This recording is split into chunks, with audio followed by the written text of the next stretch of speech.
Yo voy a decir de quién es el Bronx y ustedes van a decir de nosotros. ¿De quién es el Bronx? ¡De nosotros! ¿De quién es el Bronx? ¡De nosotros! ¿De quién es el Bronx? ¡De nosotros! O sea, de todos. Bienvenidos sean todos ustedes a esta reunión. Queremos darles la cordial bienvenida a las personas que nos visitan por primera vez. Por lo menos levanten la mano para verlos. ¿Quiénes están aquí por primera vez? Bienvenidos. También queremos darle la bienvenida a las personas que jueves primero de cada mes se dan cita aquí fielmente y siempre están aquí. Bienvenidos también. Y también queremos darle la bienvenida a nuestro concejal Fernando Cabrera. Who's Bronx? Bronx! Who's Bronx? Bronx! So how everyone feeling tonight? Excelente! Okay. Well, just want to welcome everybody. Thanks for everybody coming out tonight. It's extremely important that we unify and stick together because the common denominator is that it's our Bronx. Okay. So once again, like I said, for those of you that don't know me, my name is Justice. I'm an organizer with Local 79. Hello. Can you hear me? Okay. Take it up a notch. All right, first, let me just give a few roll calls to the people that's in the house. Shout out to the carpenters that's here. Carpenters here?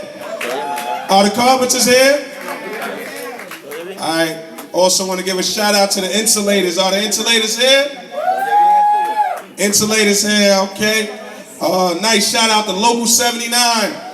Local 79 here? Okay, what about Local 78?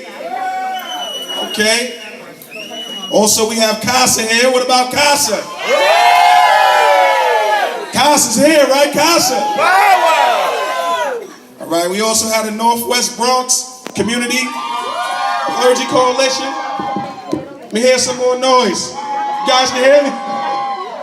We also have Faith in New York is here as well. Okay. Yes. Well, thank you all for coming.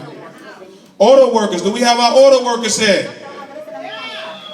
Well, for those that are not in the physical form, you definitely here in the spiritual form. So we here in solidarity with all other people that are not physically here. So we also have the painters here. Sorry for the delay. Okay, listen, we don't believe in we believe in unity and sticking together. So what we have going on is language justice. Language is important. So we have those that just speak Spanish or English, but we're not going to allow anything to divide us. So we have interpreters that interpret fluently for those, and we're sorry for the others that we may not be able to accommodate. But for the most important popular languages, that's what we have here. Nothing is going to divide us, no language, anything. We're going to unify for this situation and stick together. Okay, overview, what the night to expect. So, what we expect here is, for those, let me give you a brief description on what's been taking place for those that may be new to coming to what we have with this coalition that we're building, which is the rezoning. The rezoning is taking place in the Bronx. We want to make sure that we are actually inclusive to this rezoning, and various have different concerns and issues about the rezoning that's going to take place. Some people may believe that it's not a good thing. Some may believe, but the most important thing is that we come together on that. So for the people that don't know about a rezoning is when the zoning laws change. So say if you have a tenant in building that's not able to go up that was only able to go up 6 stories. Once these zoning laws change, you can build skyscrapers. You can build all of those things in the Bronx. A lot of different things is expected to take place, and we just want to let you guys know to be a part of what we believe that we should have a voice in this. I also want to ask you guys to put your phones on vibrate because it can actually affect the transmitters that's translating into English. Would greatly appreciate that if you guys can do that. We also going to have index cards. The index cards are going to be when each and every one of us can write our concerns about what's directly important to you about the rezoning, what's going to take place. Meaning, all right, listen, Right? Then we're going to narrow that down, put that all into one pile, and we're going to ask the question to the elected officials that's there. Gracias, Justice. Como bien decía mi compañero Justice, es importante que tengan siempre en cuenta que las preguntas van a ser dirigidas al proceso de rezoning específicamente. Nosotros como expertos en nuestra comunidad sabemos cuáles son todas nuestras necesidades y cuáles son todos nuestros problemas, pero esta noche específicamente vamos a estar hablando de rezoning. Nuestra coalición tiene aproximadamente 2 años y hemos venido trabajando en nuestros principios. Nosotros tenemos 4 principios básicos y esta noche vamos a llamar a algunos de nuestros miembros de la coalición para que hablen un poquito de nuestros principios. Para comenzar voy a llamar a mi compañera Carmen Vega Rivera, que nos va a estar hablando de affordable housing. Hi, good evening, everyone. I ask you to bear with me. I have a hoarse voice still.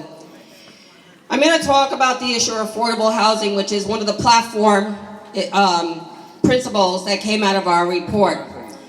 Good evening. I'm going to repeat my name. I'm Carmen Vega Rivera, a CASA leader and a member of the steering committee of the Bronx Coalition for a Community Vision. I want to welcome City Council members Vanessa Gibson and Fernando Cabrera, and also thank them for attentively listening to my concerns about affordable housing. I came to the Bronx in 1979 via the Lower East Side to work at the Bronx Museum of the Arts as a curator and then the associate director. My dream was to eventually return to the Lower East Side, but I can no longer do that since it's completely unaffordable, being that it's been gentrified. Rent prices have gone through the roof. Most new developments are market rate with very little subsidies, of which none I qualify for. Many of my friends and family members have been displaced. Whenever I do travel to the Lower East Side, I no longer recognize the place I once called home. I now call the Southwest Bronx my home for the past 36 years. I have raised my 2 children and now my grandchildren in this neighborhood. I love my community. Damn right I do.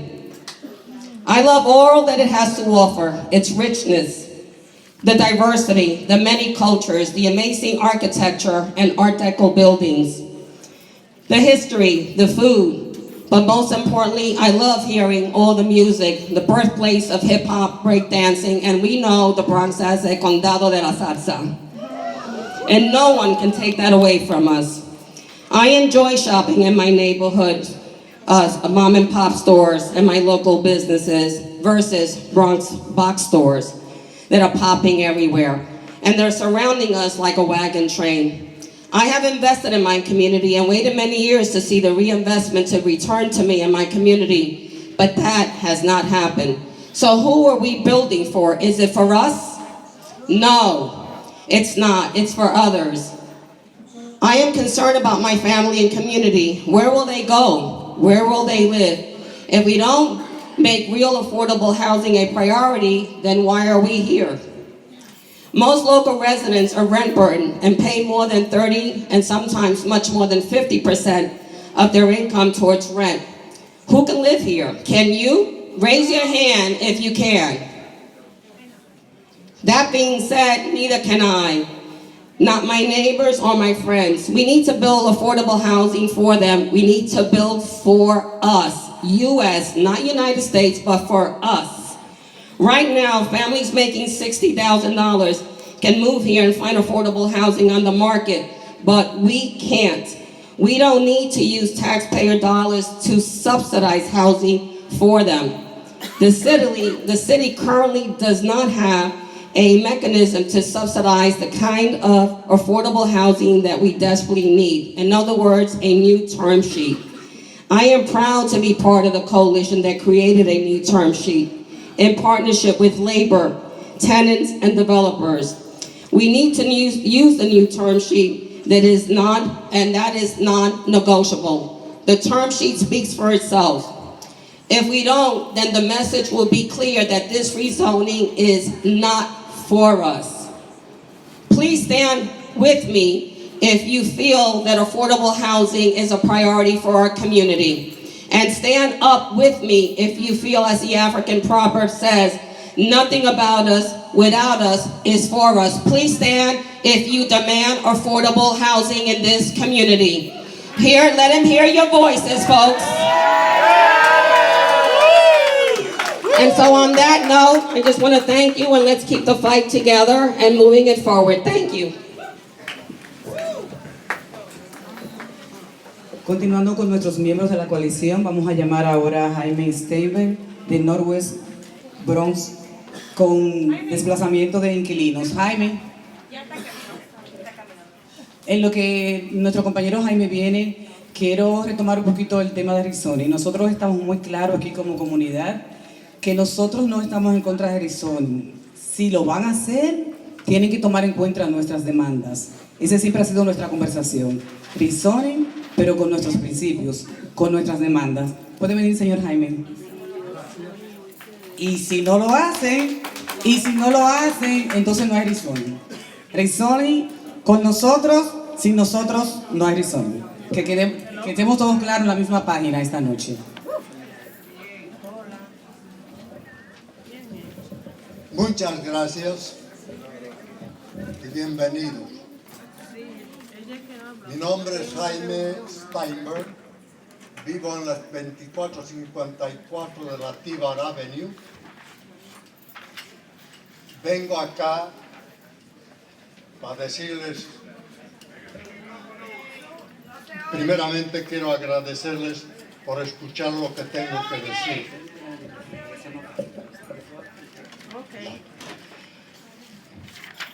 Quiero contar mi historia de ocaso contra mi persona, que es larga, pero no voy a entrar en ella. Todo el edificio ha experimentado lo siguiente: pobre mantenimiento de edificio, reparaciones mal hechas, liqueos de techo, paredes, ventanas, mojo, mucha humedad, mal funcionamiento de elevador, ratas por todo el edificio. Me cambiaron los radiadores sin ningún motivo, destruyendo el soporte de los radiadores, lo cual creó agujeros por los cuales emanaban olores impacientes a orina de rata. Sufrí todo esto por decidir de organizar a los inquilinos en una asociación. También porque tengo 42 años viviendo en ese edificio y quieren sacarme para recibir rentas más altas. Debemos, por esa misma razón, organizarnos y ser más fuertes. Y también necesitamos leyes que enforcen y prevengan ocasos y desalojo de cualquier inquilino, pobre o rico. Gracias. ¡Sí se puede!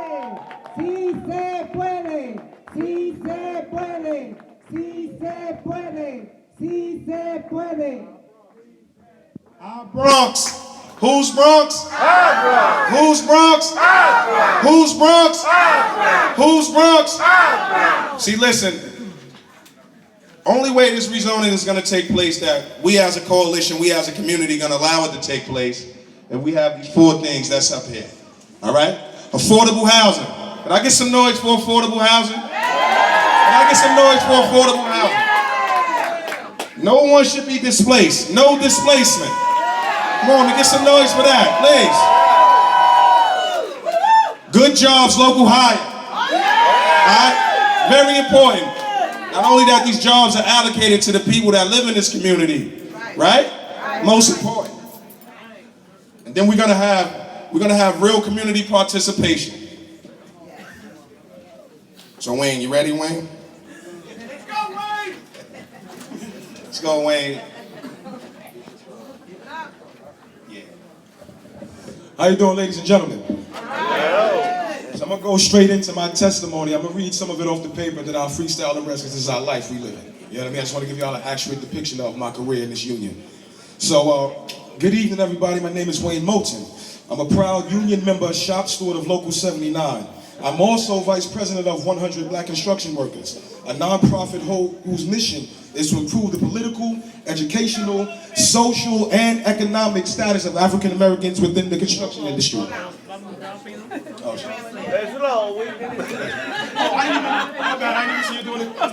Sorry about that, y'all.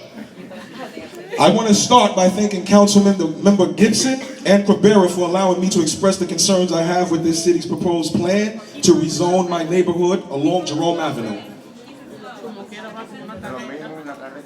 There are too many people in my community that have long lived through this period of underinvestment in the Bronx. And I am here today to say that we will not be displaced and we will not be silenced. I have a career today with quality health care, retirement security because of Local 79 gave me an opportunity to overcome barriers that many people face when they come home or try to get into society through re-entry. Because of barriers in housing, employment, and education, individuals too often relapse and return to the criminal activity that first placed them in prison. I was one of those vulnerable individuals, but my past did not matter to Local 79. The union recognized that people can move past their indiscretions, and they gave me a second chance at life with a career.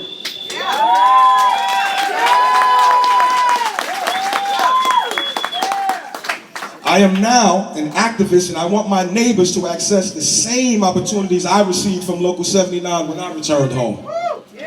This is why it is disheartening that it is a massive plan that will create over 4,000 jobs in the construction industry, does not include local hiring requirements or the utilization of New York State certified apprenticeship programs.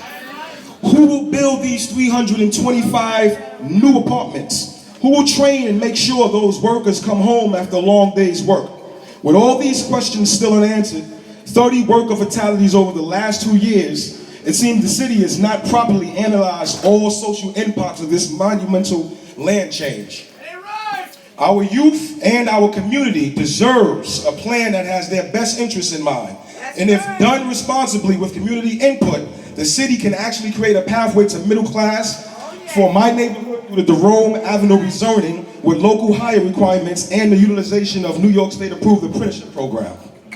This is the kind of plan we want, and this is the kind of plan that we're advocating for. Now, for those that don't really understand what the local hiring thing is, we've been working with certain city agencies trying to get legislation pushed to guarantee better economic gains in our community, not just a promise. We want things in writing, so certain things in contract language, we cannot have them write down.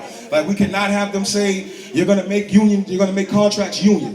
What we can ask them to do, what we can advocate for is prevailing wage. Prevailing wage will guarantee that even if you're not union, you'll still make close to a good union wage salary. We are not against non-unions. Most people don't understand if you see us protesting outside of a non-union job, it is not the workers we are mad at. Not at all. We are mad because we understand that the exploitation is going down, the unsafe work practices are going down. We understand that billionaires is pocketing money that belongs in this community, and we're not with that. You know what I mean? So what we're trying to tell you is a lot of our people that you see on these corners out here, they don't know that this construction even exists. Like I go on a lot of high school jobs, and the one thing I say is, does anyone know that before college you can actually go to unions? But we're trying to spread this information, and I'm gonna let that go along so we can continue to meet, and thanks for your time. Thanks, Wayne, for his testimony. Yeah, we got a roll call again. Carpenters, insulators, Local 79, Local 78, CASA, Northwest Bronx, Faith in New York, painters. Also want to thank Councilmember Gibson and Cabrera for coming out tonight too as well. For everyone that's in the crowd right now, and if you would you mind giving your seat up for a little for some more respect, please, more class, more chivalry, please, though, for some people that's standing outside. Appreciate that. Younger guys in the back, particularly, yeah, we prioritizing our seniors for my labor people. 79, if you're young and able, please get up. Let these people sit down. Please, thank you, appreciate it.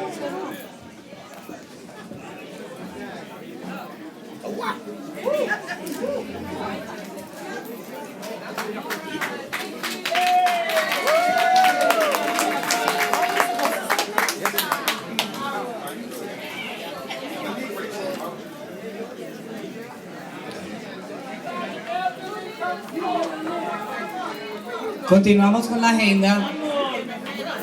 Continuamos con la agenda, mi gente. Otro tipo de acoso que nosotros también queremos evitar es el acoso de nuestros trabajadores del área.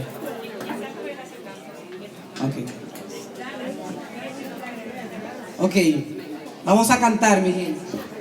Justice, ve a cantar en inglés. Ok. Se siente, el Bronx está presente, mi gente, repitan, please.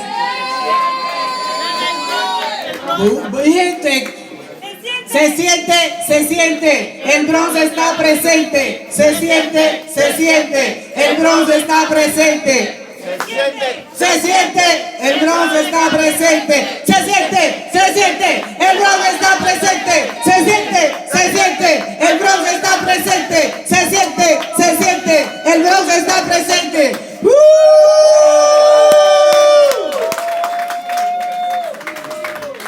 Who's Bronx?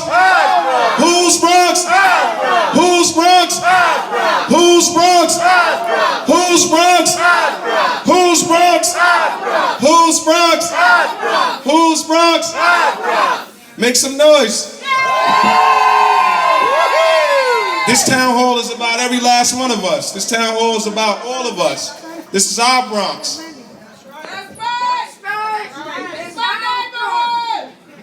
Otro acoso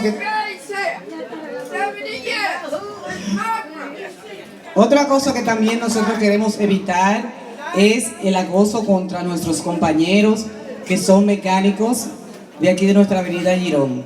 Si somos una comunidad, ellos forman parte de nuestra comunidad y estamos totalmente en contra de que nuestros compañeros sean desalojados del área. Ese es otro de nuestros principios, no solamente antiacoso para nosotros los inquilinos, sino también para nuestros compañeros, mecánicos de auto y otros negocios que están en el área.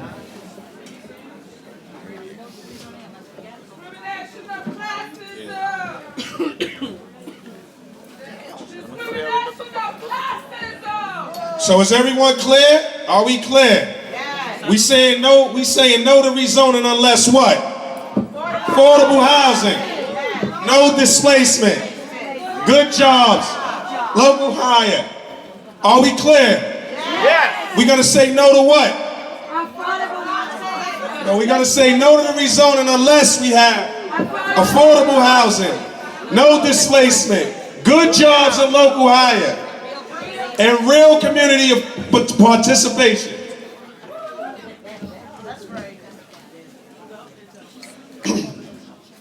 Okay, so now we want to look at solutions. It's important to make solutions, not only just yell and rant.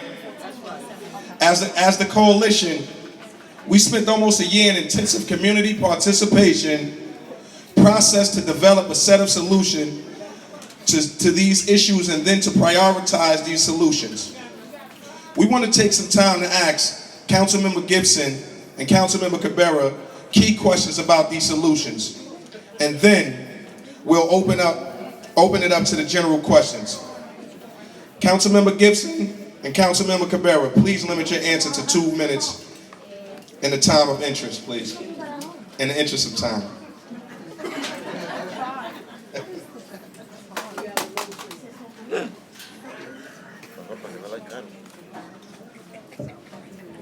Vamos a comenzar con los miembros de la coalición que hemos estado trabajando por mucho tiempo.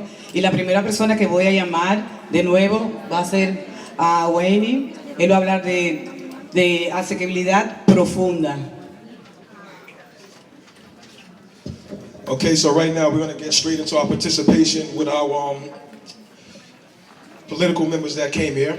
So right now, at our last forum last year, and this is to Member Gibson, at our last forum last year, you acknowledged that mandatory inclusionary housing does not meet the affordability levels of the community and needs that we need other tools to reach families making less than $25,000 a year. about half of our community, but only 10% of the apartments under the city's existing term sheet, Ella, reach families making this amount. The coalition's proposal is, the coalition has proposed a deep affordability term sheet where the quarter of all subsidized apartments would be for families making less than $27,000 a year. A half of... All right, I'll reread that for you. The coalition has proposed a deep affordability term sheet where the quarter of all subsidized apartments would be for families making less than $27,000 a year. A half of all subsidized apartments would be for families making less than $36,000 a year. The question is, do you support the coalition's demand for deep affordability term sheets? And if yes, how will you support our advocacy to make sure that HPD offers this term sheet and that developers in our communities use it?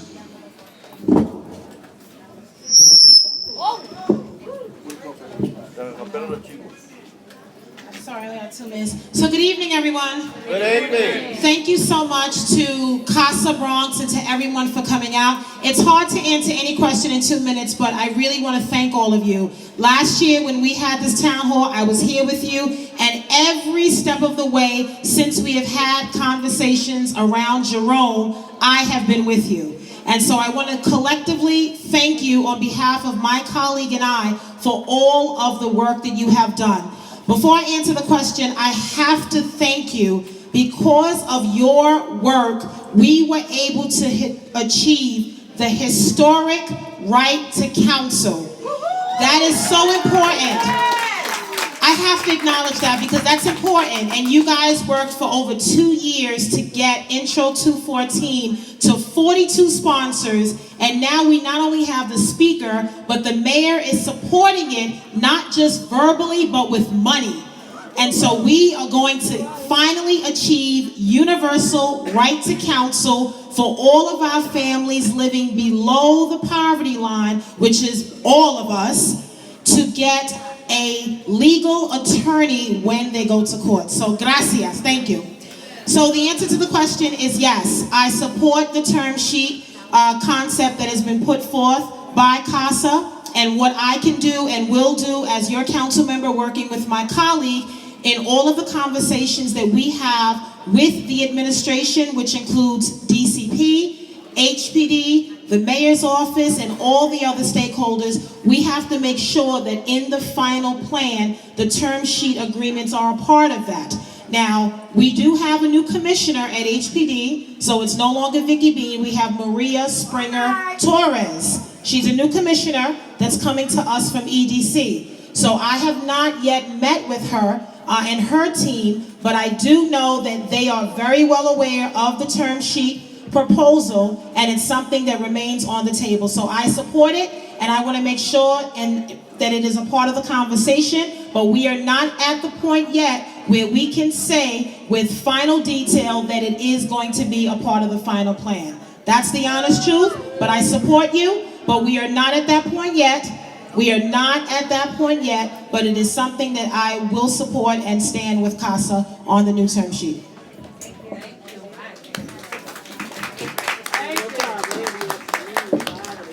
Thank you, Councilmember Ms. Vanessa Gibson. And same question for Councilmember Cabrera. Do you support the coalition's demand for deep affordability's term sheet? If yes, how will you support our advocacy to make sure that HPD offers this term sheet and that developers in our community actually use it? Thank you so much. And again, I want to echo my colleague and the coalition, the entire coalition, and your support in making sure that our people from our neighborhood get what they deserve. The fact is that we have a situation here that I think is unprecedented in the city of New York. I represent the third poorest district, councilmatic district in the city. I think my colleague represents the fifth poorest. Richie Torres, which is right next to ours, is number 1, District 15. Never in the history that I could recall, never in the history of New York City have we seen a rezoning taking place in such an area. Meaning this is going to require a different level of support from the city in order for us to achieve the goals that you have presented for, which I am in full support and concept, just like my colleagues as well. And so what we need to do is put our heads together and how the numbers, at the end of the day, what are we asking specifically from the city in terms of what it's going to take in terms of extra subsidized funding from the city in order to make this a reality. And I see the broom already being sticking out. I got one more minute. And so I'm asking the coalition to continue doing the work that you're doing, to providing us the wisdom that we need, the numbers that we need, in order that when we stand before HPD, when we stand before EDC, and we can say that the numbers that we have in our term sheets make sense, and this is exactly how it will work, because we need it, our people need it, and this is what we're going to stand by. Thank you so much.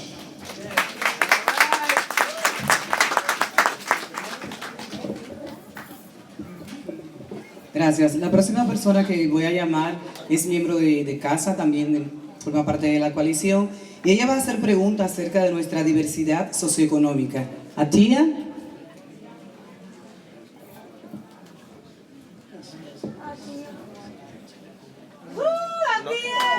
Hi, good evening, everyone.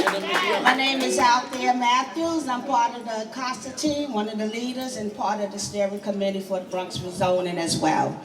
I'm gonna talk about the social economics, diversity. At our forum last year, Ms. Gibson, and good evening, thank you for coming, both of you, Cabrera and Ms. Gibson.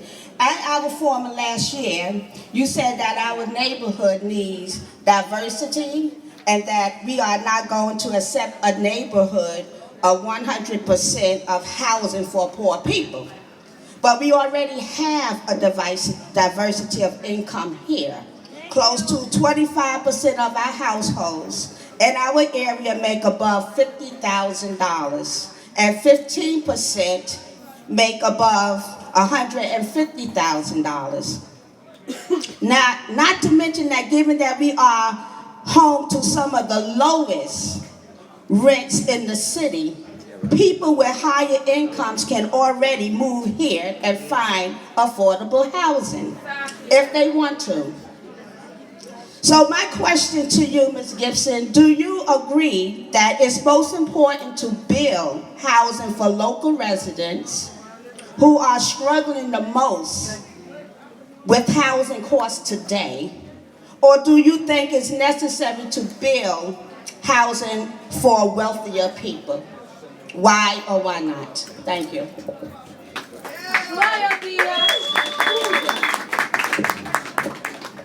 I believe it's important to focus on the greatest and most vulnerable residents that live in our community. The families that are living at and below the federal poverty line, the extremely low income families that are living below 30% of the AMI are the families that this plan needs to reach the greatest.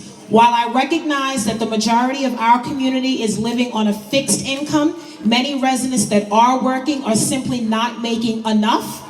And that's a challenge. So remember, with all the new housing that we create, we have to do an even better job to create the higher wage jobs so that people are not living off of minimum wage salaries for the rest of their lives.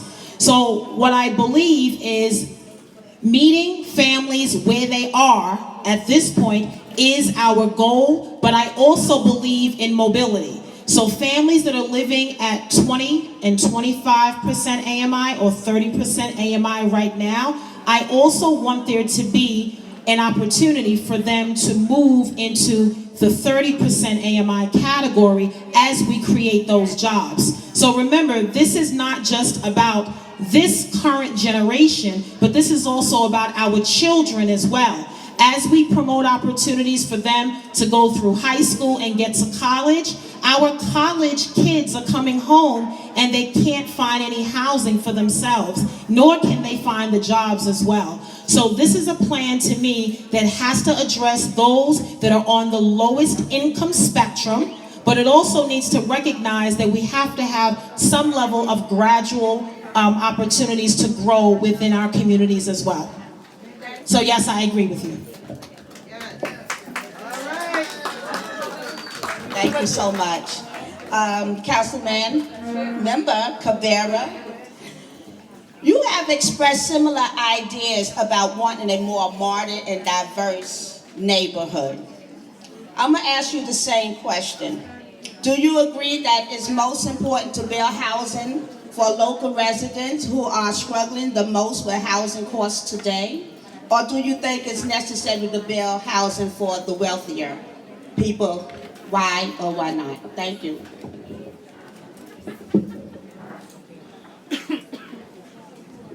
Thank you so much. 50%, I want you to listen to this. 50% of the people that come to my office, they come because they have housing issue. I can tell you that there is not a day in my office where my workers are not dealing with this issue. They keep coming in. As a matter of fact, I've been council member for 7 years. And I can tell you that it's not getting better. We see the need that is increasing. We have 60,000 people today that are homeless. We saw that the Bloomberg administration totally dismantled the very little that we had before, and now we're trying to play catch up. And this is why I was the sponsor. I introduced and sponsored and got past the Tenant Bill of Rights in the New York City Council, because this is a particular important issue to me and my constituent, and I know for my colleague as well. But I want to let you know that I feel the pulse, I hear the heartbeat of the community, and we have to deal with the low-income people that are struggling right now, seniors. We haven't talked much about seniors, but we need to make space for our senior. We need more senior. Do I have any seniors in the house that can concur with what I'm saying to you tonight? We need more senior housing. And so we're gonna, this is why I'm so excited. You know, I'll be honest with you, tonight I was worried because of the weather. Susanna, I was worried. I have to tell you, I was worried. I was like, man, it's gonna be, it's cold out there, it's blowing hard, it's like 50 miles per hour wind. You show me tonight that you really care about this. And we have not only a full house, but we have a house in the overflow. And we're gonna make sure together, alongside with you, we're gonna make so much noise that we will not be ignored. Thank you so much. For those of you that may not be aware, Casa Bronx, you guys were with us when we were with the mayor a few weeks ago, and we announced the agreement on right to counsel. You also remember that in the mayor's citywide housing plan, he has committed to set aside an additional 10,000 units of housing. 5,000 for veterans, because we don't do enough for our vets to make sure that they have long-term housing. And the other 5,000 is dedicated for seniors. Seniors, low, less than 40% AMI. So that is one commitment, but we also need to make sure that we can move that and take it a step further. That is a commitment the mayor has made, and I wanted to make sure everyone was aware of that, because that is very, very important. Who's Bronx? Who's Bronx? This is our Bronx. We concerned with what's going to take place with our Bronx. I would like to bring up Sochi from Northwest Bronx. Make some noise for Sochi. Make some noise. Northwest Bronx. Hello. When developers start to build a lot of new housing in our community, and the area begins to be more attractive to wealthy people, landlords often put pressure on existing rent stabilization tenants to try and get them out, to get new high payment tenants in. We thank you for giving us your support in the right to counsel, and we're looking forward to make it into a law. However, we need more tools to fight against the profit motive that drives landlords to push rental stabilized tenants out. That's why we propose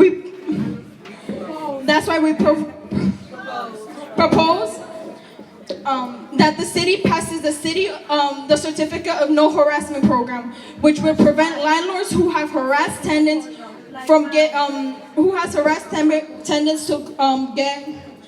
certain construction and renovation permits, unless they agree to make new permanently affordable housing. That way the bill will either prevent landlords from harassing tenants in the first place, or will create new permanent affordable housing if harassment has occurred. This is a question to Gibson. Will you support our demand for the citywide certificate of no harassment program?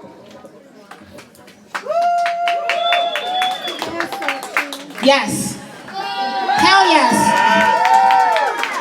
Councilmember Brad Lander introduced the bill to create a certificate of no harassment. The city has agreed verbally that they support it. I've added my name as a sponsor on the bill, and we will be working with the chair of the committee to make sure that we can have a hearing, get everyone down to City Hall, just like we did for Intro 214, and make sure we get the administration support, and we can have a bill signing and codify it in local law. So yes, I agree, I support, and I am a sponsor of the bill.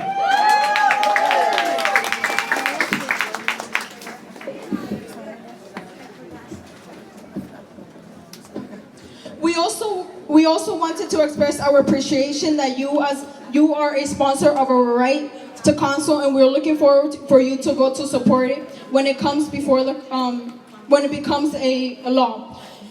This is my question to Cabrera. Will you support our demand for citywide certification of no harassment program? Yes, and as a matter of fact, I got some extra good news.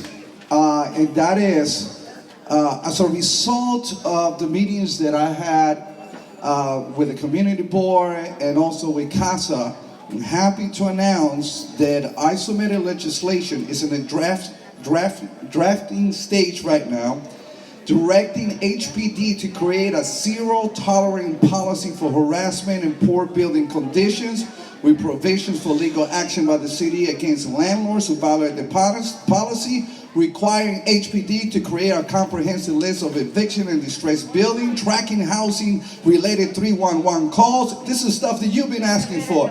Building ownership, management, and most recent sales. Yeah, I know Spanish too, I should have. Perdónenme, por favor. Okay. To be available to the public for review, requiring HPD to create a comprehensive strategy to target buildings for preservation programs, and directing HPD to provide incentive to property owners to repair and retrofit buildings in accordance with building codes. The good news is we're coming with more legislation that are gonna really help our people. And I forgot to mention something that my staff reminded me. I just passed a piece of legislation the week before last, in which is going to help our senior with screen. Now it's going to be required that all of the major agencies in the city of New York will disseminate and give out information regarding screen in 7 different languages. Now we'll have more senior to be able to get it into the screen program. Thank you so much. So we got definitive yes on both of those questions. Let's make some noise for that.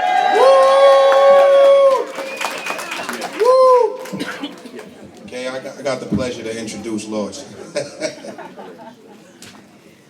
Antes de hacer mi pregunta, recuerden, mientras nosotros estamos haciendo las preguntas, hacer ustedes las de ustedes. Esta es una excelente oportunidad. Recuerden que nuestros concejales son una pieza clave en que rezoning sea sí o no. Aprovechen esta oportunidad y escriban sus preguntas en las tarjetas que le dimos, que alguien las va a recoger. Mi pregunta continúa con el antidesplazamiento, y también hemos propuesto que la ciudad cree un comité especial antidesplazamiento con reuniones regulares entre organizaciones de la comunidad y HPD para discutir las estrategias proactivas para la preservación. Este comité tendrá los recursos y herramientas de HPD para pelear en contra de los abusos que cometen los caseros, como negligencias y desplazamiento. Concejal Vanessa Gibson, ¿usted apoya esta idea? Si su respuesta es sí, ¿qué hará para ayudarnos a lograrlo?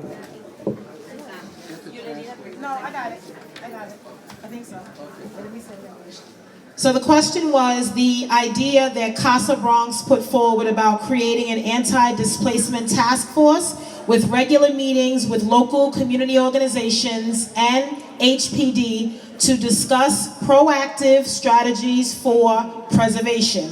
The task force would have the resources to use all of HPD's tools to fight landlord abuses, building neglect, and displacement. The question is, do I support the idea? Absolutely. And yes, that I do. What will I do to help achieve it? This is an idea that has been put forth months ago by the coalition that the city is very much aware of.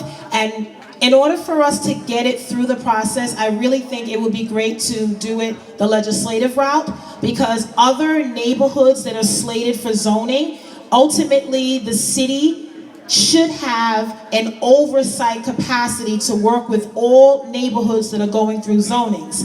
But as it relates specifically to preservation and anti-harassment and displacement, I love the idea of having a working group to work directly with HPD to ensure that there's a system of checks and balances. So even when we pass and codify right to counsel, we need to make sure that tenants are getting the services they need.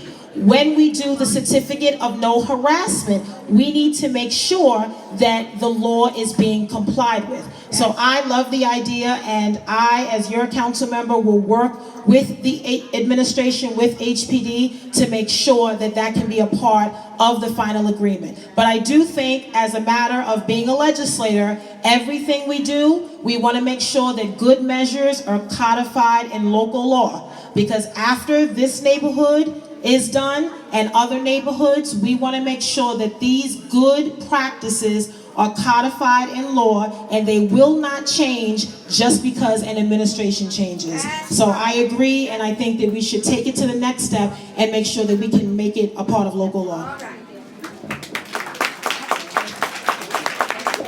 Cabrera, la misma pregunta para usted.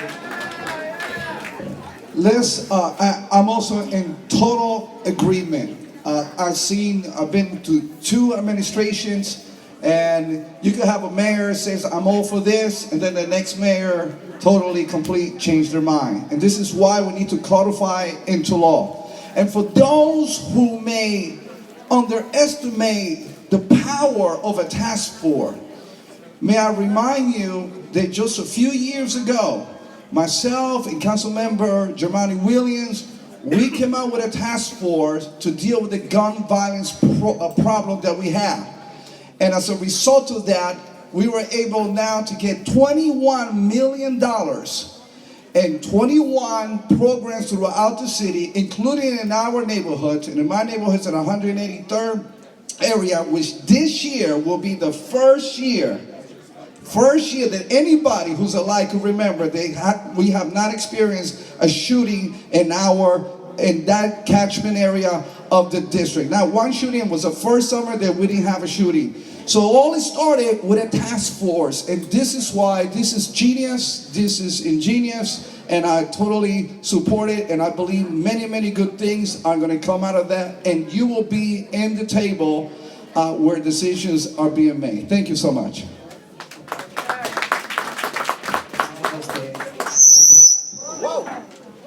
Perdón, mi gente. Continuando con las preguntas por parte de la coalición, el próximo tema va a ser el sector automotriz, y la pregunta la va a hacer nuestra compañera de Cristo Rey, Lourdes López. Good evening, everyone. Good evening, everyone. My name is Lourdes Lopez. I am a leader of Christ the King Social Justice Committee. Real close to your mouth. Okay. Yeah, like that. Faith in New York, and member of the steering committee of the Bronx Coalition. Woo! Okay. Councilwoman Gibson, Last year, you committed to helping the auto businesses in our community stay here after the rezoning. But we know that if the land the businesses are on is rezoned to allow apartment buildings, there will be a lot of pressure to displace those businesses and workers, since most are renters. No, I'll hold it. I'm sorry. There will be a lot of pressure to displace those businesses and workers, since most are renters whose landlords could sell their buildings to build something else that's more profitable. The city has proposed creating preservation areas where the zoning would not be changed, enabling auto businesses to stay. But as of now, they have proposed preserving less than a third of the businesses on Jerome Avenue. We'd like to see the city preserve more land to protect these businesses, find, implement, and fund relocation for businesses that need to move, and work on legislative and administrative policies that will reduce harassment and displacement on this important sector. My question to you is, how specifically will you support the preservation and protection of the auto industry? Will you support increasing preservation areas and possibly build more housing on fewer sites to offset the displacement pressures? You put it right by the speaker. That's the problem. Since we have had these conversations around Jerome, I will say that I have been the biggest champion and supporter of the auto industry along Jerome Avenue. Yes. And I say that because every step of the way, Pedro Estevez and the United Auto Workers Association has been helping me further understand what the needs of our auto workers are. Understanding that many of our businesses are leasing short-term, many of them don't understand what's happening, and many of them are really fearful of being pushed out. So to the extent that I am working with Pedro and many, many others, I am going to fight for every business as best as I can.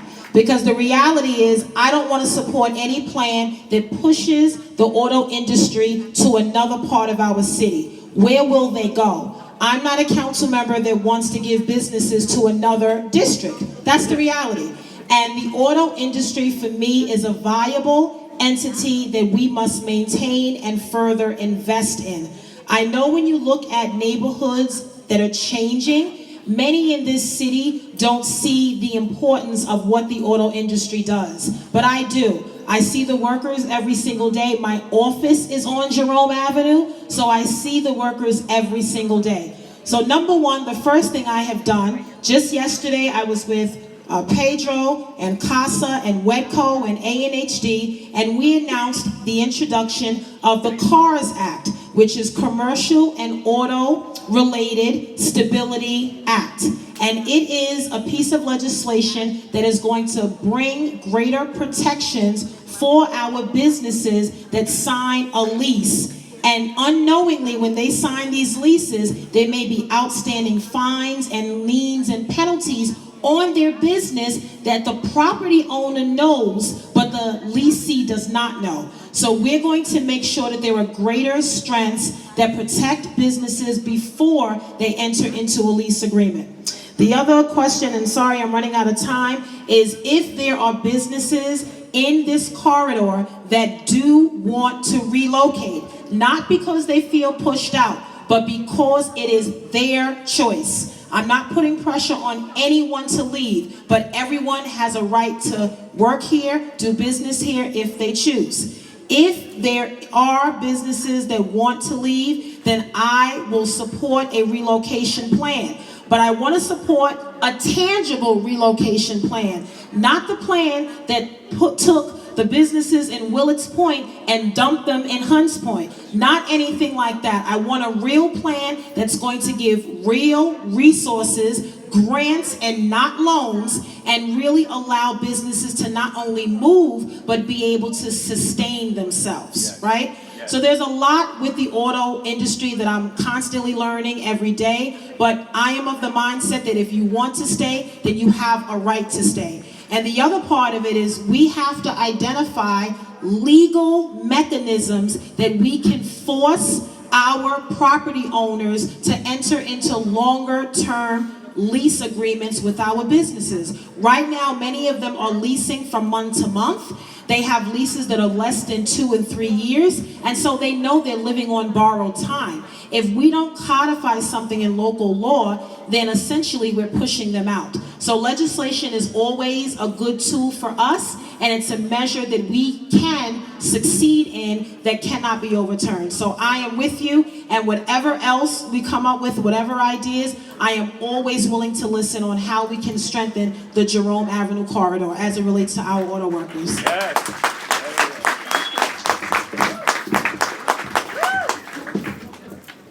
Okay, Councilman Cabrera, these are 2 questions for you. The first question is, can you please state your position about protecting and preserving the auto industry? Question number 2, how specifically will you support the preservation and protection of the auto industry? Will you support increasing preservation areas and possibly building more housing on fewer sites to offset the displacement pressures? Thank you so much. I want to take a moment to thank Pedro because he has truly, come on, he deserves a round of applause. He's truly been a leader and literally educated us as to the need. He has done the most comprehensive survey, and my colleague didn't mention this, but she gave funding for that survey to take place. So I want to give credit to my colleague twice.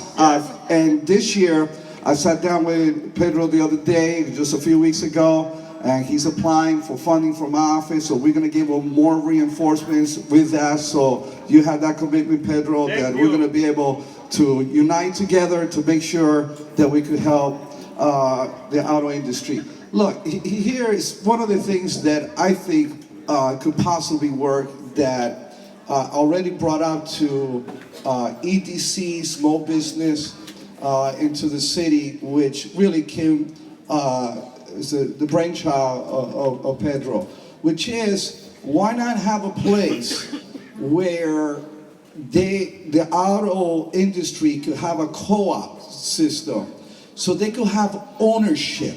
This is one of the biggest problems that we have in our community, is that somebody else owns the property. Imagine a place where our auto industry could be in a co-op system where they have ownership and no one can kick you out because it is yours. And this is thinking totally outside of the box, but we need to do this in order to make sure that we take care of the auto industry in our community. And so you have my 110% support. Thank you. Thank you. Wow.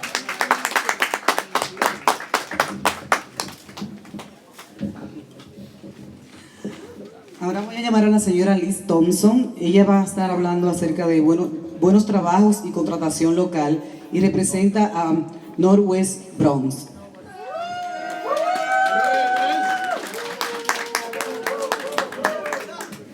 Hello, everybody. My name is Elizabeth. You have to put it right on there. My name is Elizabeth Thompson. I could do without this. Let me try. My name is Elizabeth Thompson. You hear me back there? No. And I know I got a big mouth. My name is Elizabeth Thompson. I am a member of Northwest Bronx and Kingsbridge Heights Neighborhood Association. I'm cutting a lot of this short, okay? I'm gonna try to get out the points just for y'all. My question is for both Councilman Gibson and Councilman Cabrera. Last year, when we asked about the local hiring, you said that HPD will require the developments and construction workers on city projects that receive more than $2 million to share the jobs, opening the Hire NYC website. Our coalition proposal, we don't think this is going far enough because there are no guarantee that our local residents will get the jobs. We think the city should require project receiving any city subsidies to hire local and prevailing wages. You have to excuse me tonight. Preferring people who hire local when the city evaluate developing response to RFP for the city projects. Question. I don't know which one to question first. But I'm gonna take the lady first. Councilman, oh wow. Councilman Gibson. Councilwoman Gibson. Will you support us attaching local hiring, providing to the city subsidies? Will you support attaching state approval apprenticeship requirement for the city subsidies? You did good. No, I had deaf in our office, so I'm a little. Al Chapman passed. So Al Chapman passed. So I'm a little upset and nervous. Okay. So Al, can you help us out with this?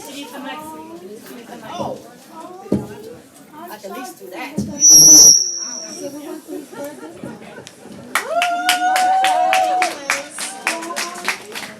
So the two questions are, will you support attaching local hire provisions to city subsidies?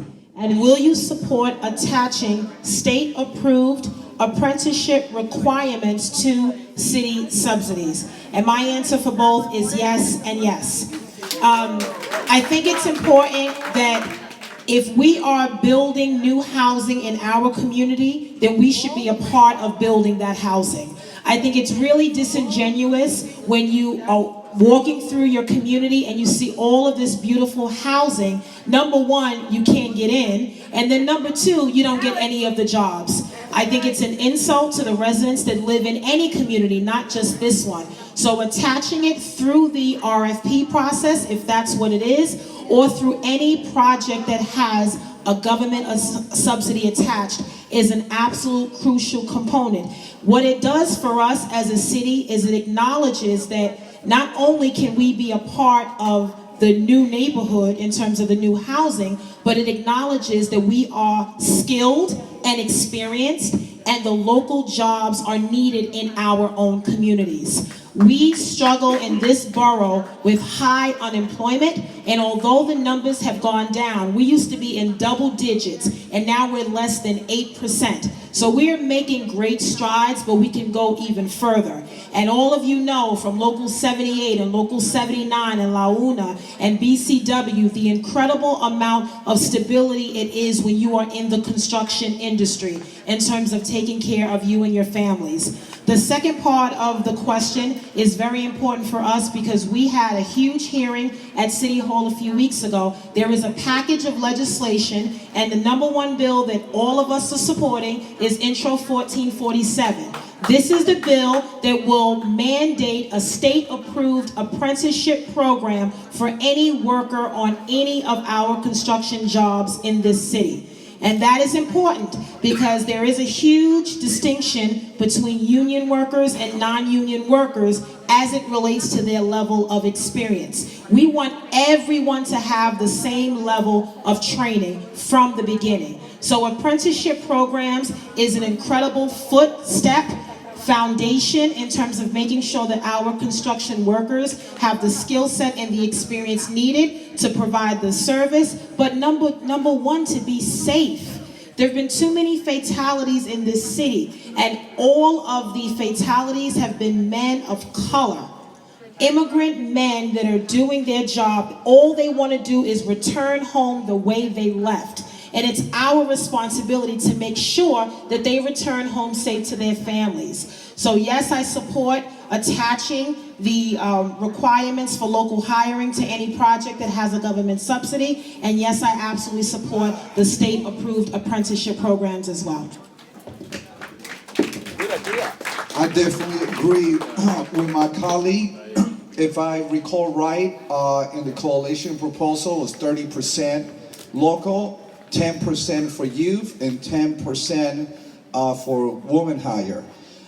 So I definitely support it. Here's a proposal that I'm pushing forth, which often this is what ends up happening, redevelopment and rezoning. So we talk about rezoning, we talk about apprenticeship, but by the time somebody goes through apprenticeship, the building construction is over. Exactly. And then our people end up missing out. So I had a discussion just this week. I have mentioned this before. I'm going to continue to push forth, and that is to start the apprenticeship now. To have the city to start putting funding now. We have Bronx Community College right here that could provide, we used to have Project Hire there. Let's revive that so we could have the next generation of young people to be able to get these jobs, and alongside with those who live in our neighborhood right now, because I'm tired of seeing people from other neighborhoods that don't live around here getting the job, and now it's your turn. Thank you so much. Help us with Intro 1447, please. We need your support. The administration does not support this legislation. They acknowledged that at our hearing. So we need you to talk to my colleagues, the speaker, the mayor, to build more support for Intro 1447.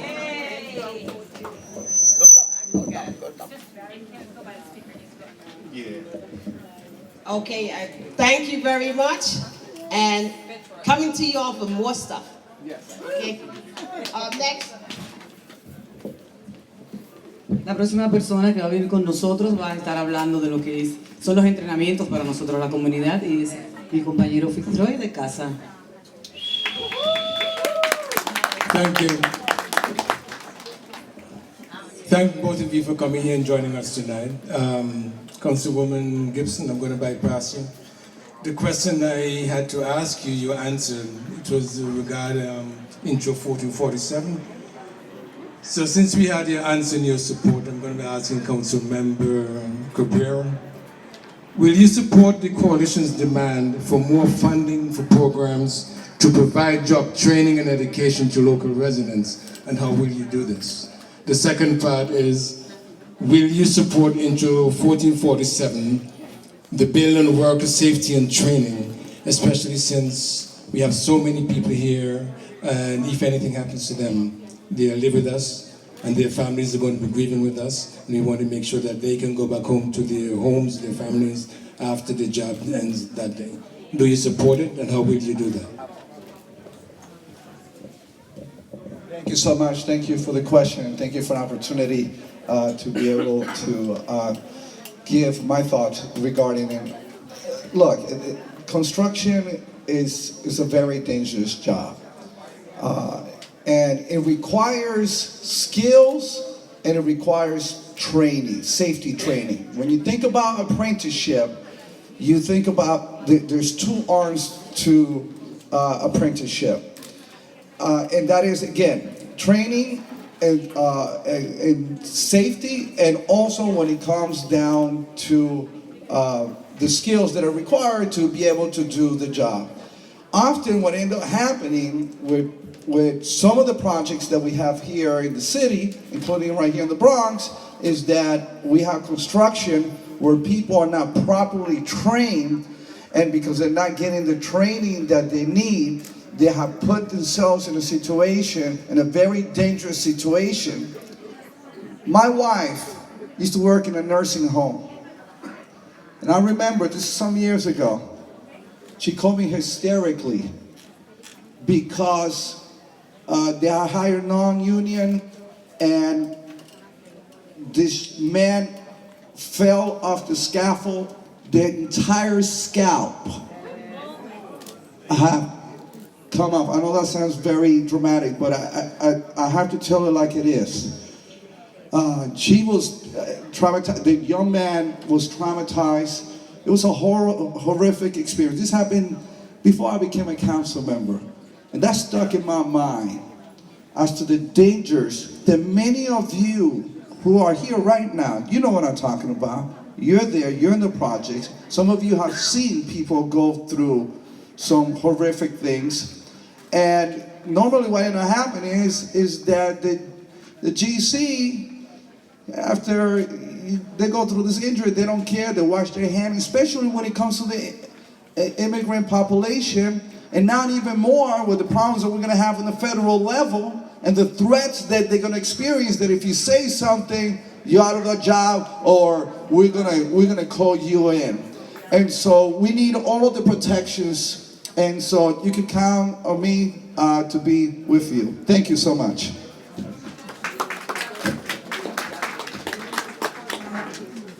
Thank you, Councilmember Cabrera. I just wanted to do a little, Councilmember. Who's Bronx? Who's Bronx? Who's Bronx? Who's Bronx? Who's Bronx? Who's Bronx? Who's Bronx? Who's Bronx? All right, Councilmember Cabrera, I just wanted to get some clarity. Maybe you and I could have misunderstood you, or you misunderstood the question. In terms of the apprenticeship program, you're not actually waiting to work while you're training. You're actually training and working in the same process. They both go hand in hand. So I'm a graduate of an apprenticeship program as well, and during the course of my 4-year training, I worked during my training. So, no, I didn't know, no pun intended or nothing. Okay, question, yeah, he just spoke about 1447, intro 1447. He just said he supported. Am I correct? We all heard him, he supports it.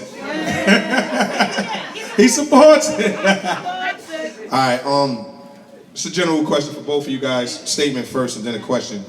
As you know, we have met with city agencies many times over the last 2 years, and so far they have failed to meet most of our core demands. As you know, our position is that we don't want a rezoning that isn't for us if the rezoning moves forward without all of our key demands being met. We will fight the rezoning and ask that you vote no. Will you push the city to delay ULURP if our demands aren't met? The next question is, will you stand with us and say no to the city if we don't get these demands? Any one of you guys can actually take the time to answer this question. No order, no anyone, Councilmember Vanessa Gibson or Councilmember Cabrera, whoever want to go first, there's no order. Ladies first. Well, I'm not going to do that. If there's one thing I've ever learned about being an elected official is that there are always some uncomfortable and sensitive questions that you're always going to be asked. But if there's one thing I always know, my faith always leads me, and I will always be honest. We were able to delay the scoping season in September because of our collective work. Because of you coming to us last year and telling us that we needed more time because the city was going to give us a document in the middle of the summer when we were not around and kids were out of school, we were able to delay that through September. And we had a hearing at Bronx Community College until 11 o'clock at night. I was there to the end. And so I think moving through the process and even up to now, I have made my positions very clear to this community. I have always had an open door. I've always listened to every single one of you, and I've never turned you away. This is a plan that is going to have an incredible change and transformation in our borough and in our community. And as your elected representative and the voice that you have allowed me to have at City Hall, I have always had your best interests at heart. What I do not like to do in most of my work is bet on a stack of cards and I don't know what that deck looks like. And where we are in the plan, we have received very little detail from the administration on how we're going to achieve 4,000 new units of housing, identifying the actual sites, because the challenge we face in this zoning is we have very little city-owned land. So it is going to require us to be creative and do something different that was done in East New York, that's being done in El Barrio, and every other zoning in this city. And so for me, your positions and your priorities that you have outlined and fought so hard for these past 2 years have become my positions, because you are my constituents and you are the faces of this community. So I've always stood with you, and I will continue to stand with you. So if it means when we get to ULURP and we are not at the point where we, and I say we, not just Fernando and I, but we, where we are not able to support this particular plan in its current form, then absolutely I will support delaying ULURP.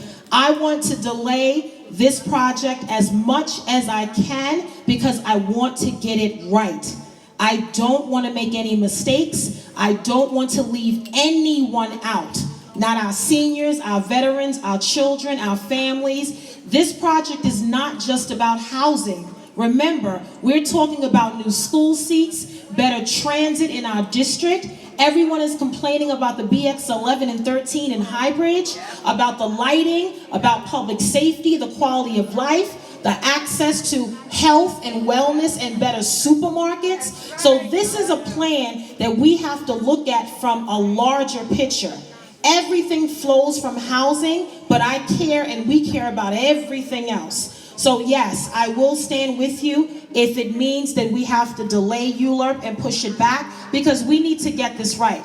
The city, none of us want this project to fail. I don't want to get to a point where I have to say to my colleagues, I want you to vote no on Jerome. I don't want to do that. And I'm fighting like hell every day that I have a conversation with this administration to make sure that I don't have to have that position.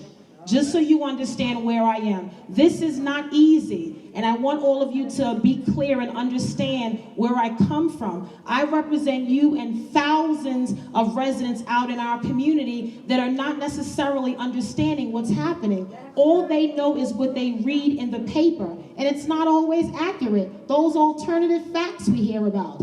So for me, this is a huge responsibility, and I want to take it as precautious as I can. So I will stand with you to the end to make sure that this is a plan that we can support, and I don't want to have to tell my colleagues no. So I am saying to you now that I will stand with you. I will support every position that you have and make sure that it is a position that can be written into the final plan of Jerome. Does that make sense? Okay.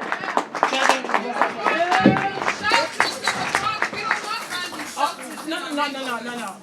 Can I answer that one? I'm gonna. Can I answer that? So, yes, talking about affordable and low-income housing. So, look, in my district, I have the most scattered sites in the entire city. I'm happy that the mayor decided, he made a decision, and he had the press conference, that within 5 years, we will no longer see scattered sites, shelters, and they're going to be converted into affordable and low-income apartment. And that's going to start with districts like ours, because we carry a lot of the load. Same thing with Hunts Point, they carry a lot of load. And so, I stand with my colleague. She presented a tremendous case. I've been through a ULURP process before. And I can tell you through experience that the biggest leverage that we could ever have happens at the end. Because there's something about urgency, there's something about creating a dynamic at the very end that they're gonna have to give in. They're gonna have to give us what we're asking for.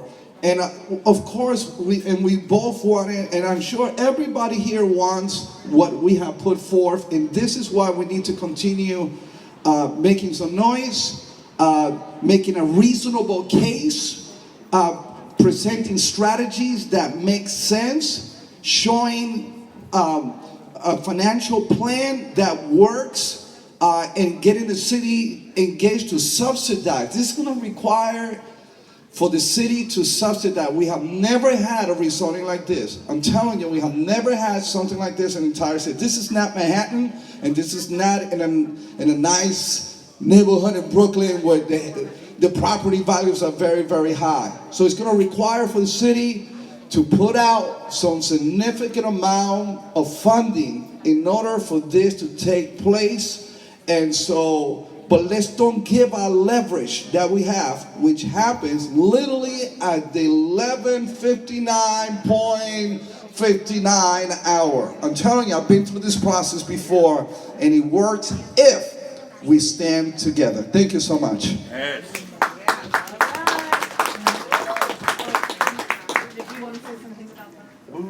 So those were the general questions that came from the various members who were part of the Bronx Coalition. And now I want to entertain questions that came from you all, the public. I'm going to do my best to coordinate similar questions into one question. If you have a question, please write it down. We are not entertaining questions from the floor.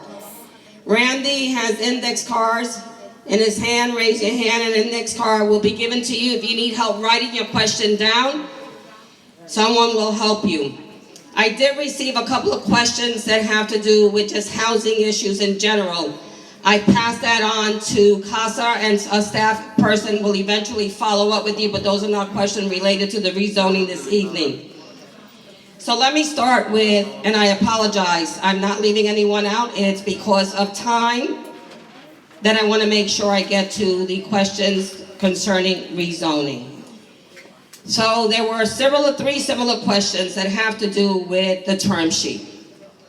And this is both for Councilwoman Ms. Gibson and Councilman Cabrera. And you can all decide in which order. Will you vote no if the Bronx Coalition's term sheet comes up for a vote? And let's just say it doesn't come up for a vote, and the only one that's being proposed is the existing Ella term sheet. What will be your vote? Will you vote no against the Ella term sheet? And if the new term sheet that was developed by the tenants, labor, and developers, will you support the new term sheet that we discussed previously, where it's a quarter and a quarter, basically $36,000 and less? What's your stand on the term sheet? Okay, I indicated earlier that yes, I support the term sheet proposal put forth by the coalition, but it doesn't work like that. The term sheet conversation would not come before the council. The way that this neighborhood plan will come forth is the total plan. It wouldn't be based on term sheet versus local hiring versus MWBE. It doesn't work that way. So it's hard to answer that question because that's not how the process works in the city council. When we voted on East New York, we voted on the East New York neighborhood rezoning plan and everything that was included in it. So the term sheet is a priority of the coalition and it's a part of the overall plan, but it's not just done in a silo in the city council that way. Does that make sense? Okay.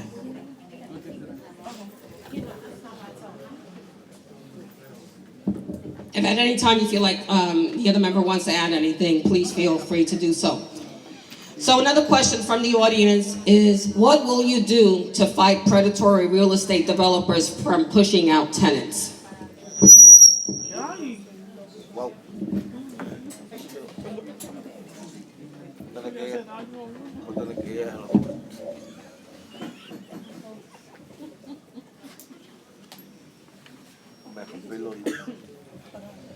So this is definitely in our radar. We want to make sure that the people who are here are not moved out, and that discussion has already begun. That discussion is one in which we're not, not waiting for us to get to the finish line to start talking about this and implementing some strategies. We want the city to start doing something now. Why? Because right now we have people who are speculating on the land and they're looking at positioning themselves to be able to purchase. And then you have, as a result of that, the landlords in the surrounding areas, they're looking at, you know, what my property value is going to be and how much more than I could get, and they're looking to the bottom line. So what we need to do is to make sure as elected officials we're committed, and as advocate, I know that you're committed, for us to be able to continue to sound the alarm every time, case by case, that we see a situation where we see landlords trying to push people out. Look, in my other life, I'm a pastor of a church. I deal with this stuff literally on a weekly basis. And we see the landlords, some of the landlords, trying to push people out, coming up with excuses. Right now, one of the biggest issues that I'm seeing is the rat situation. The other day I had a situation in Sedgwick Avenue where the landlord is remediating the issue of rats only with those new tenants, but not with people who've been there 20, 30 years. And so I had ABC News, NBC, News 12, Pix 11. It became the news of the day, and we're going to keep, and no landlord wants their building to be in the hall of shame on the news. So we're going to continue to do that. Two things I'll add. Right to counsel, that can help from displacement, from tenants being harassed by their landlords, because it gives them the ability, if they go to court, to fight a case with their lawyer. We are working in the council and working with many of our elected officials, and there's legislation in the council that will give HPD further legal tools to prevent many of our landlords that have excessive A, B, and C class violations from number one, purchasing new buildings, and from number two, from even being a part of acquiring any other buildings, and also ensuring that they deal with many of these serious code violations. I think some of the issues that we have seen, and many of you have been a part of running some of the worst landlords out of this borough, and I won't call any names, but you know who they are, and we still have more to go. It is unacceptable that you have landlords in this city that own multiple buildings, hundreds of violations, they don't even pay taxes, and they're still allowed to own these buildings. And then another component, and we learned this in another building in our district, is you have owners that in order to maintain the ownership of their building, they'll find third parties that will come in and that will pay off their equity so that the original slumlord maintains ownership of that building. So we have legislation in the council where we're trying to ensure that these types of predatory practices do not continue in our city.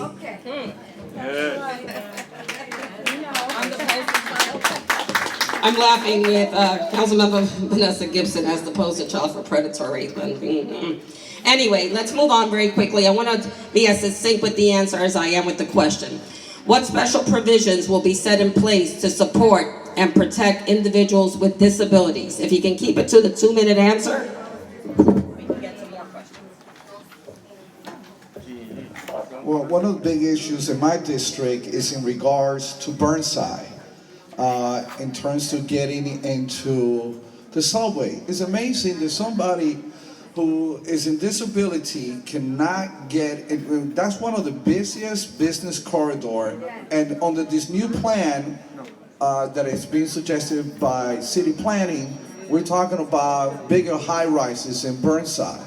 So we're gonna have more activity taking place there, and so we need an elevator or escalator, and I've been giving a gazillion excuses since I became a council member, but we are in an ideal situation right now. And I understand, look, this is the state level, but I think we're in an ideal situation to put the pressure, put some healthy pressure to be able to have accessibility for all those who need it. And in addition, we have worked with the state legislature and increased the eligibility for SCRE and DRE. So SCRE is senior citizens rent income exemption, and DRE is disability rent income exemption. Originally, the income was $29,000 in order for you to qualify. 2 years ago, we raised it through the state to $50,000 to accommodate more seniors, more residents with disabilities to freeze their rent when they renew their lease for 1 or 2 years. In addition, we are making sure if you have a disability, that is a protected class. So if anyone is discriminating against you because of your disability, and we know many disabilities you cannot visibly see, but that doesn't mean that you should be discriminated against. The Human Rights Commission at the city and the state level, they have ways that they are doing intake to make sure that you are not discriminated against, and that means housing, that means social services, that means anything being in New York if you have a disability. So SCRE and DRE, as well as making sure that we provide better services for mass transit and those with mobility issues, and fixing our sidewalks. Jesus Christ.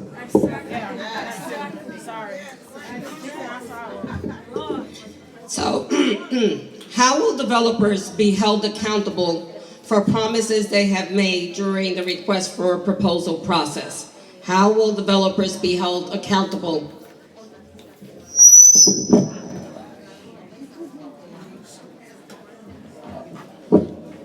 Having gone through a ULURP process, one of the biggest concerns that I have is that you have terms and conditions that are done with the city regarding whatever agreement you come with. Just recently, we passed in the recent council, in the city council, I still got jet lag.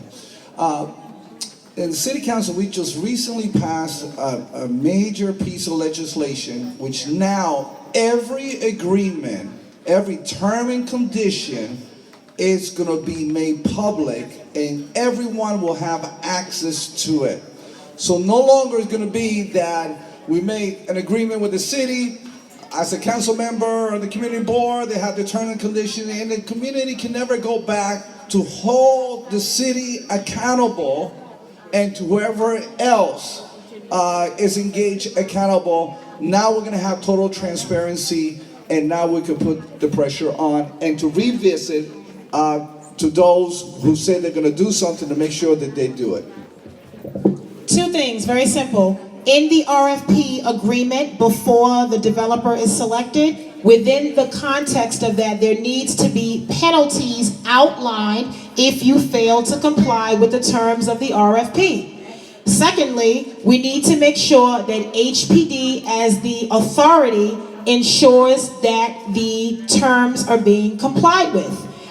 If that's not being done, then you have a city council that has oversight over the HPD. So there are checks and balances that are in place through the legislative process and through the oversight of the city council, but within the RFP conversation and the agreement, before the developer is selected, you have to have measures that will comply, that will allow the developer some sort of a penalty if they do not comply.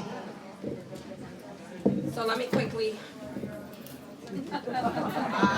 Pretty soon, Justice and I are going to be on the floor playing with the sandbox. So I have two more questions, and we're going to wrap up this part of the segment so we can come to the closing. We know that rezoning action becomes law, but how will you ensure the rest of the neighborhood plan, new services, school seats, etc., parking space will be enforced? How will you get the plan and bite into it with your teeth to make sure this is happening?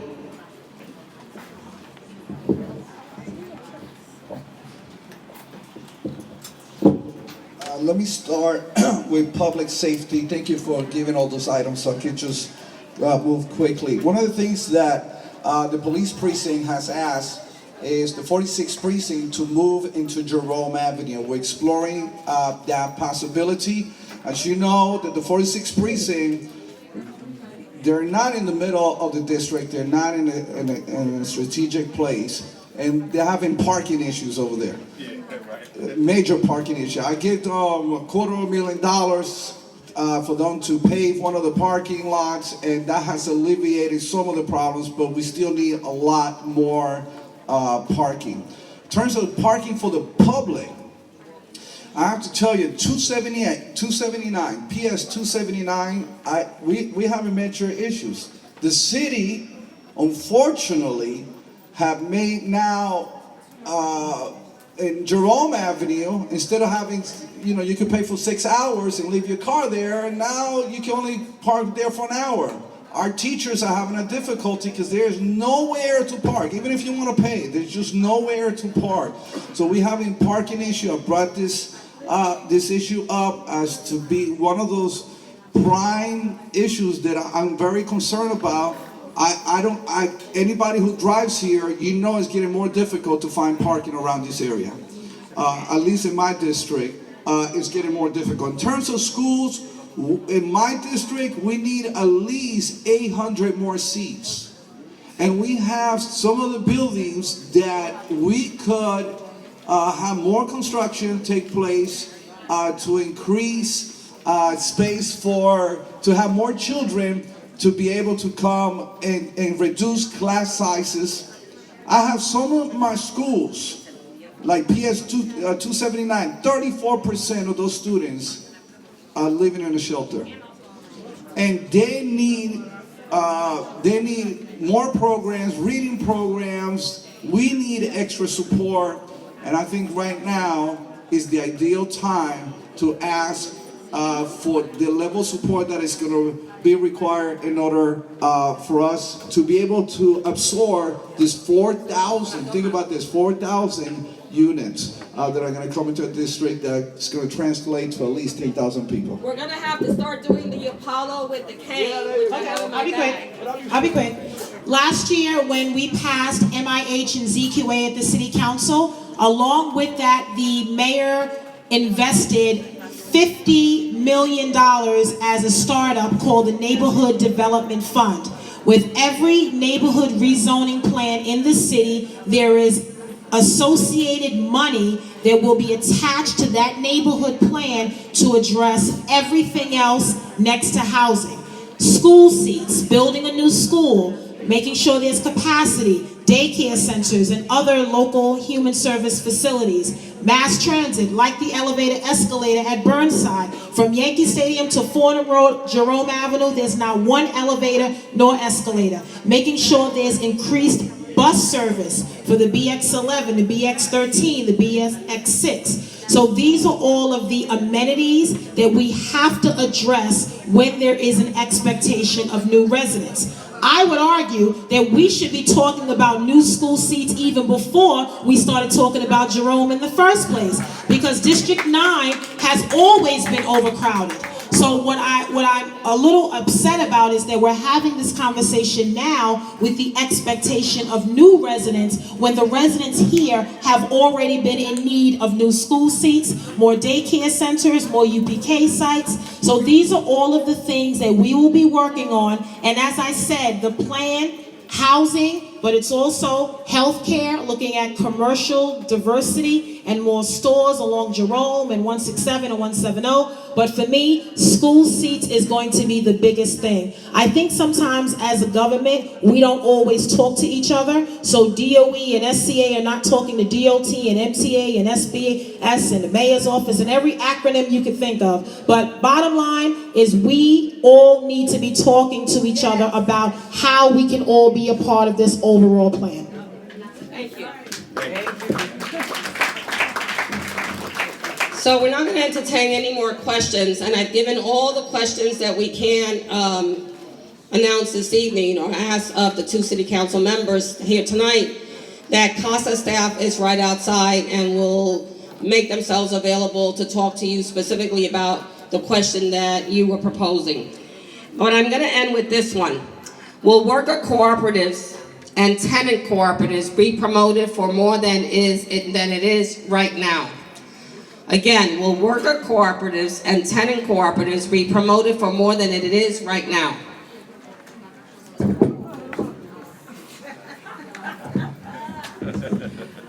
Absolutely. We supported worker cooperatives, and last year in the budget, second year in a row, we invested more money for worker cooperatives. I am very big on not just cooperatives, but I'm very big on workforce development. So in this neighborhood plan, we're also going to be asking for workforce development and having an actual center, because the criticism is always that our people are not skilled and we don't have the experience. We need to have the center right in our community to help with job training, resume building, so that we can enhance our technical skills and also our trade skills so we can be prepared for the jobs of the 21st century. This is all about mobility for me and making sure that our young men and women, and especially something that is near and dear to my heart, our formerly incarcerated men and women. I cannot tell you how hard I am working on their behalf, because they need a chance. They weren't given a first chance, and now we got to give them a second chance because they weren't given a first chance. So worker cooperatives, I'm not sure exactly what tenant cooperatives looks like, but... Oh, okay, housing cooperatives, yes, absolutely. Yes, HDFCs. We don't do enough for HDFCs. We need to create a better pathway for home ownership and ownership opportunities. HDFCs have been struggling years and years, and then we do third-party transfers, and we revert back to rental. We need to make sure we have a pathway for owners, because the concept cannot be in our district that we are renters for the rest of our lives. Just like we should not be employees for the rest of our lives, but we can achieve to be homeowners and business owners at the same time. Yes. 20 seconds real quick, and thank you everyone. Thank you for sticking it out. It's amazing the amount of people that are still here. But in just 20 seconds, I love this this process, because you really get to inspire your elected officials with legislation. And just yesterday, we submitted legislation for workers cooperative to be set aside. So you're going to be seeing more of this. And once we have the intro, I'll come back to you so you can support it, and then it could become a reality. Thank you so much. All right, everyone, before you guys get up and leave, we just got a few things to say. First off, we heard a lot from the elected officials tonight, but we know that the power to create a just rezoning all lies with us. Listen, we understand that we are the people that nothing can move without us. Know that. Know your rights, know your power, know your voice. That's right. We have a lot of work ahead. All of you have commitment cards in your packets. Make sure you fill them out before you leave. But I got a question. I want everyone to listen. Please, give me 1 second. I got a question. Are we ready to fight? Yes! Are we ready to fight? Yes! All right, listen, if you're ready to march with us, please stand up. Are you ready to march with us? Please stand up. Yes! Will you do outreach? Yes! Will we do outreach? Yes! Will we march? Yes! Who will fight? Who will we fight to stop rezoning unless our demands are met? Yes, let's go. Make some noise. Thank you guys for coming out. Sí se puede. Sí se puede. Yes, we can. Yes, we can. Sí se puede. Yes, we can. Sí se puede. Yes, we can. Sí se puede. Yes, we can. Gracias, mi gente, por venir. Buenas noches.